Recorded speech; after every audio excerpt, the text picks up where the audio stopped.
Welcome back. I'm sitting here with my Toots and Lovey, and we'd love to share our life and our story and what we've been going through this past amazing season. Uh, I usually like to talk about only good things and encouraging things, but sometimes people find help and encouragement in my bad stories too. So, yeah, this past year or two was pretty rough, I guess, for myself, the way I was seeing it, my perspective. Ego had to go, a lot of things had to change. And as I was spending time with my wife and we were trying to pray and change our mind, we're like, God, there has to be more because I can't take it anymore. I didn't enjoy life or Christianity anymore. It was kind of drying out on me.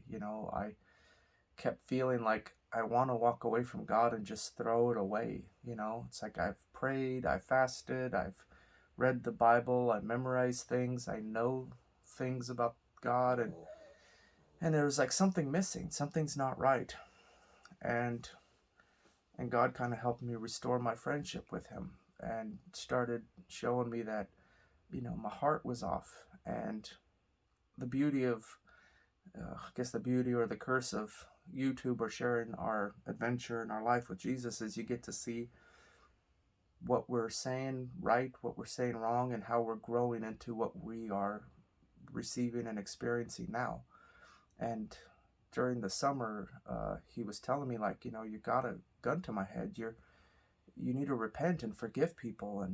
And I posted those videos and we talked about that, but he kept showing me that like you're you're not my you're not acting like a friend to me anymore. You're expecting me to do things for you. And I was sharing that revelation with my friends that like many times we make deals and promises to God, like if you do this, we'll do this.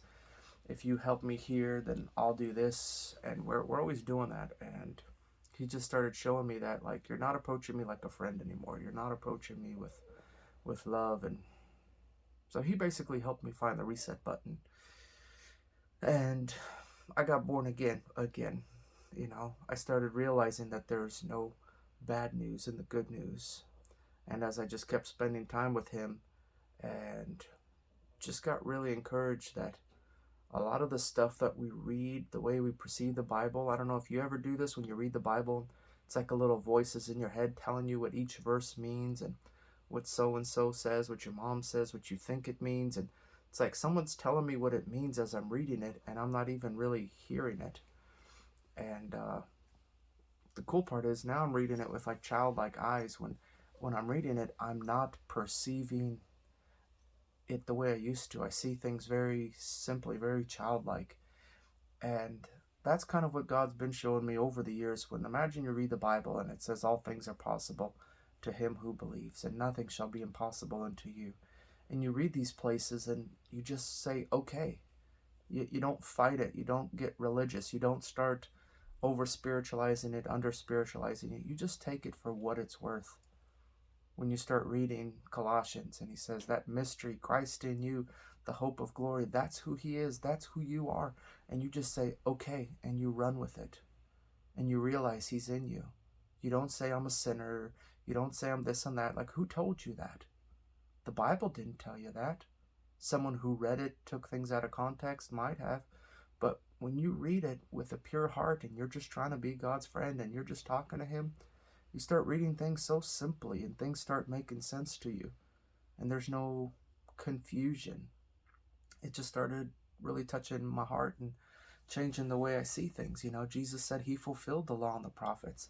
I started getting excited too. Then what the heck are we doing quoting Jeremiah and Daniel and end to come and wars and rumors of wars and the beast, and we're all saying these things, and I'm looking at ourselves like, how did we get so silly to where we don't even want to take Jesus at his word?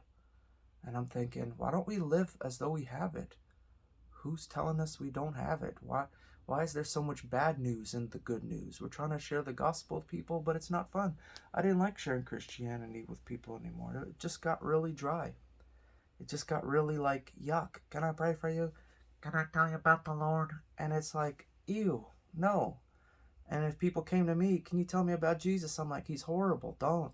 It's annoying. You got to pray a lot. You got to fast a lot. You got to read the Bible. You got to go to Bible church services.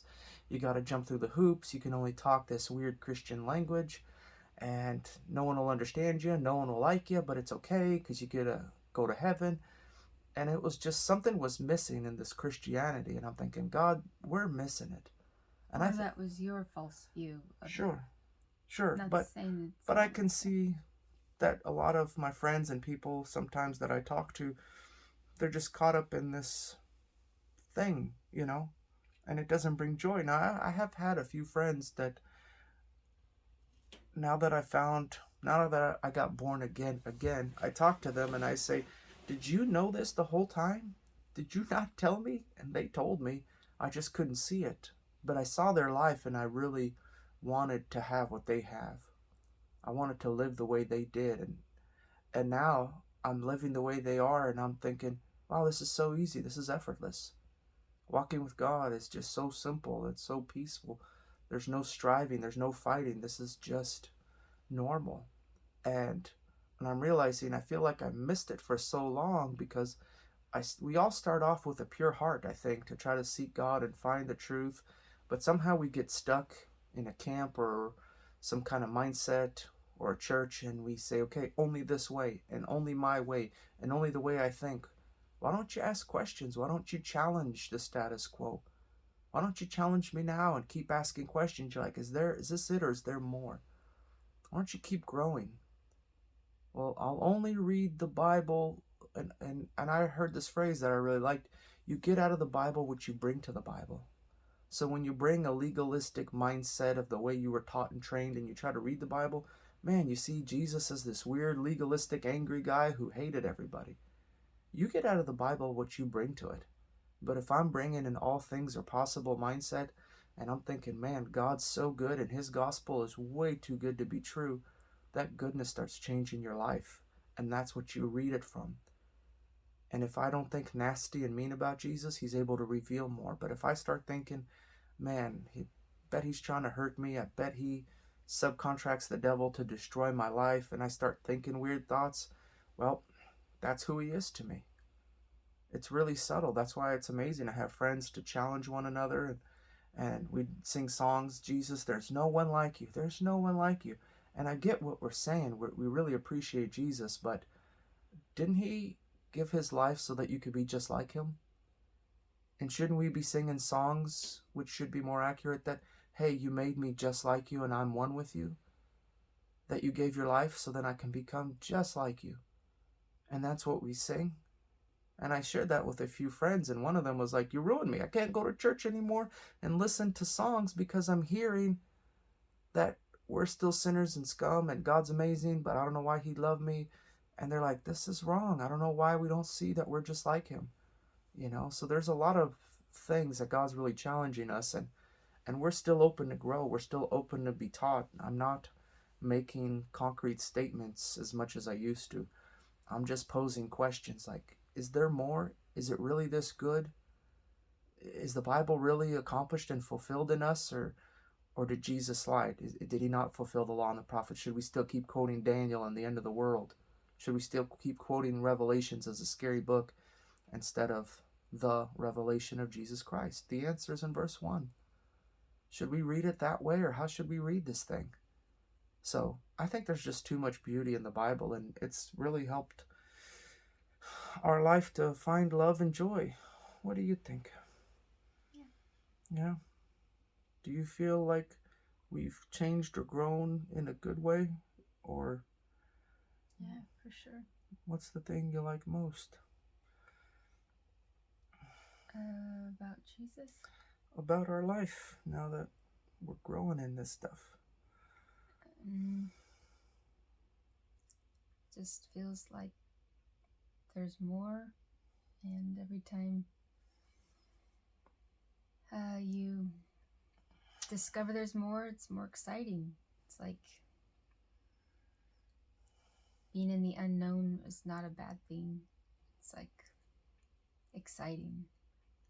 You don't really call ups and downs or bad times. You see it as like training ground or cultivation ground, get really excited and keep the joy of the Lord in your heart, in your mind, then it just flourishes. And do you have any testimonies of things like that? Yeah, well, our I don't know. I just feel like our testimony is I'm enjoying life for the first time in a long time. You know, I have an amazing wife. I have an amazing little puppy. And we're having a good time, but like my perspective was so off for a while. I couldn't see it, and God started showing me, and I made YouTube videos about like, well, ego needs to go, those things in our life that I'm realizing the subtleties of ego, of how it creeps into our life where we want power, we want glory, we want to be special, we want to be someone important in life. I'm like, that's all ego. Like, where's that coming from? You know? And I'm realizing there's so much more to life. There's so much more to walking with God than I ever realized. And Like what? well, that I can have it now is the best thing. What? Have what? I can have the life of Jesus, the life of Christ now. I'm realizing that I used to talk like this, like, well, one day we'll be like Jesus. Well, one day we'll, achieve something. Well, one day we'll get there. And every time I talked about one day, it was always in the distant future of somewhere. And now it's like, whenever I would walk into like a church last Sunday, we walked in with some friends, and I'm sitting there and I know that He's in me and that I'm one with Him, and it feels like Jesus is sitting in the service in me. And people would walk up and I just can't help but love them. Love overflows. And I get to share my life with them and get to encourage them and show them and listen to them and just like cheer them on. And then we're sitting there and they're singing some song from Bethlehem to Galilee to Nazareth and all these other things and Bethany, and they're singing of all Jesus's little journey, and I can feel that I've been there. I can feel myself reminiscing of, man, those are good times. Wow, I had a really good time when I was in Bethany. I've never been there, yeah, you see. But if I'm one with Him, I can feel what He's feeling, and He feels a lot of joy and delight in our lives and in our adventure with Him. And we can feel how, like, He's so one with us, guys. It's so amazing that I'm almost nervous of still talking about it, because a lot of people can't receive that He's one with you. He's in you right now. And you could say, well, no, but I have problems, I have issues, I'm not perfect, I'm not this and that. And I'm like, who told you this? Who told you that you're not those things? I thought He said, as He is, so are we in this world. I thought He says, it is no longer I who live, but Christ who lives in me. And I hear my friend, pastor out there in Blairsville, he's quoting these things, and I'm like, yeah, come on. What are we still waiting for? Revival's coming tomorrow. One day we'll have revival. One day the glory will be poured out. As though what Jesus did on the cross wasn't enough. What did He do? Did He not give us the keys of hell, death, and the grave? Then why are people still getting sick, broken, dying? What happened? Well, He gave us life, so when we die, we'll live. Like, what? This doesn't make any sense. I'm just realizing there's so much more than what we bargained for. And the gospel is so good. That's why it's called good news. It's just so good that it just blows me away. Typically every morning I wake up and just start engaging God and just start saying, there's no way you're this good. No way. Thank you for the gospel. Thanks for loving me. There's no way you're this good. And as soon as I engage His goodness, it just starts changing me on the inside. I can feel a smile creeping all over my face. And it's like I got two bulldozers pulling in each direction my face, and a smile shows up. I'm not doing anything. What's this love? What is this joy filling me? Guys, God's love is so amazing. He has an infinite river, ocean, just flowing at you with good thoughts that outnumber the sands and the stars of how much He loves you. But unless you engage His thoughts of how He loves you and what He thinks about you, then you don't get to experience it. If He says, hey, I'm crazy about you and I love you, and you say, no, you're not, I don't believe you, and you ignore Him and walk away from Him, you're not stepping into it. But if you just start engaging it and be like, man, God, you're just too amazing. Thanks for loving me. Wow, your gospel's way too good. And you just start engaging it and being aware and conscious of that, it starts transforming you. And some people that we would meet, we met a nice fella at this rest stop, and we were talking with him, and he's just like, well, you look like you got your whole life together. And you're happy. That means you got a lot of money and you got a beautiful wife. So life's great for you. And I'm thinking, okay, now let me tell you everything wrong with me. You know, I have problems. I have this. I have that. This hasn't happened. This hasn't happened. I haven't had this. Man, I have so many problems. Man, so many bad things have happened to me. Man, I've been depressed for a long time. Everything is horrible. And he's like, whoa, I couldn't tell. I said, I know. It's because Christ is in me, and that's all I see. I don't see sin anymore. I don't see the devil anymore. And we've been taught, be wise as serpents, know everything about the devil. I thought we're supposed to know everything about Jesus and fall in love with Jesus, not know everything about Satan. So I keep my eyes on Jesus, so the light exposes any kind of things that shouldn't be there, any darkness that shows up or shouldn't be there. It just exposes it, and all I see is light. And if I don't see those problems, it's not denial. It's just I'm consumed with him. That's the only thing I want to see. So it gets rid of all the other illusions. Everything in life is an illusion outside of Christ. He's the only thing worth living for. And you start realizing that he's in you, and you can be one with him in every way, and that you're seated with him in heavenly places, that you're accepted. These words transform your life. They become reality to you instead of just hearsay. And you know what? I don't want you guys to try to believe me or me trying to prove anything to you anymore. Like, it doesn't matter anymore. It's so good to know what you found that what I do desire is for people to receive this. And that's a whole nother thing about receiving the words and receiving the news and receiving our lives and what we're living. So we love to be pretty transparent with you guys and share, but anyway, our life has been going up and up and up, and I love this girl more than I have in a long, long, long, long time. And you think you love somebody, and then when you can only love them as much as you can receive the love for yourself. So if I didn't really like myself and receive the love of God and see how he sees me, then how can I love other people if I can't even receive his love and know his love for me? So as I engage his love and his friendship, it's like she can't do no wrong. And if we disagree on something and it's like, sorry, I didn't mean to say this, I didn't want to do that, and I'm like, sorry for what? There's nothing you did wrong. There's no wrongdoing here. Let's just keep living and loving. And I think that's how the Father is too. When we come to him, we're like, man, I'm sorry, I messed up here, I didn't do this, I didn't do that. And he's all like, let's run, let's go.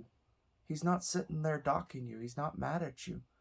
He puts it in the sea of forgetfulness, where he's like, what are you talking about? I don't recall what you're saying. Let's go. Why are you bringing up old stuff? Let's just live. Let's love. And if we love one another, and if we love even children and we forgive them, how much more does he show his love for us daily? So guys, life is getting pretty amazing. We're excited to share new insights and revelations and encouraging things with you. So thanks for sticking around. Thanks for praying for us during all those rough times. I mean, friends of ours would call us out of the blue and encourage us and love us. And we really love you guys, and we appreciate your friendship. So God bless you, and always remember that he's in you, and it's who you are. And you're not going to get this understanding tomorrow. You have it already now. Just receive it and say, yes, that's me. Thank you, Father. Thanks for loving me. Thanks for having Jesus in me. That's who I am. I'm victorious, I'm free, I'm whole, and I'm loved in you. If you believe it's a process and it'll take forever, it will. If you believe you can have it now, you will. And now faith is now. So I bless you guys to receive and enjoy him and experience him. And those words, his life will change you. And bless you so much. Amen.